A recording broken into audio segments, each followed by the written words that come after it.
Hoxhë nderuar, duam të njohim zekatin si koncept, si një detyrim, si një e drejtë dhe llojet e pasurive prej të cilave jepet zekati. Elhamdulillah, wassalatu wassalamu ala rasulillahi wa ala alihi wa sahbihi. Falëndërimi takon Allahut të lartësuar, lavdërimi dhe paqja qofshin mbi të dërguarin e Allahut, familjen e tij, shokët e tij. Zekat nga ana gjuhësore do të thot pastrim, zhvillim, bereqet, mirësi. Dhe nisur nga ky kuptim, por edhe duke u bazuar në citatet e shariatit, zekati është pastrim për njeriu, është shkak që të pastrohet nga gjunahet, të pastrohet nga morali i keq, siç është kopracia, makutëria, lakmia e keqe për të përfituar pasuri në mënyrë të pandershme, në mënyrë të palishme, në mënyrë korruptive. Zekati është dhe zhvillim për pasurinë, bën që të shtohet pasuria, siç ka thënë profeti në një hadith që sadakaja nuk e pakson pasuri. Zhvillon dëshirën e mirë tek njeriu, kultivon moralin e mirë dhe të bukur.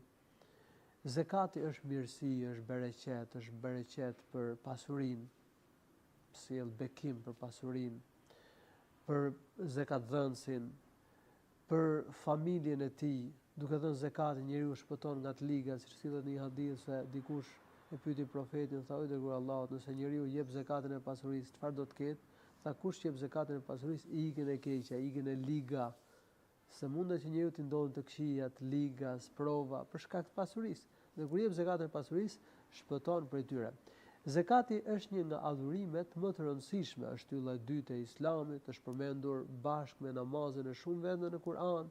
Allahu i lartësuar ka thënë: "Wa aqimu s-salata wa atu z-zakat", falni namazin dhe jepni zekatin.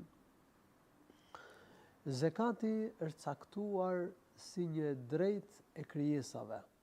Pra ajo është një adhurim për Allahun subhanahu wa taala, duke dhënë zekatin e pasurisë, njeriu adhuron Zotin, njeriu bën një adhurim me cilin shpreson që të fitojë faljen e Zotit, mëshirën e Allahut, dashurinë e Allahut të lartësuar, të arrijë mirësitë e Zotit subhanahu wa taala, por zekati njihet si një drejtë e krijesave.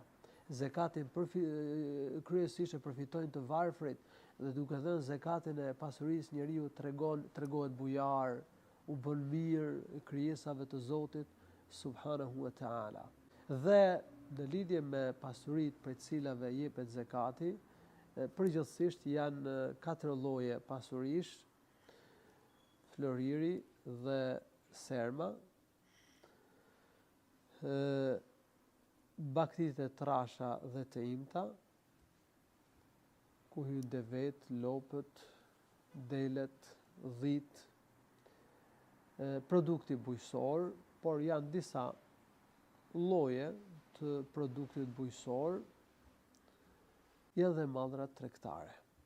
Këto janë 4 llojet e pasurive për të cilat jepet zekati në mënyrë të përgjithshme.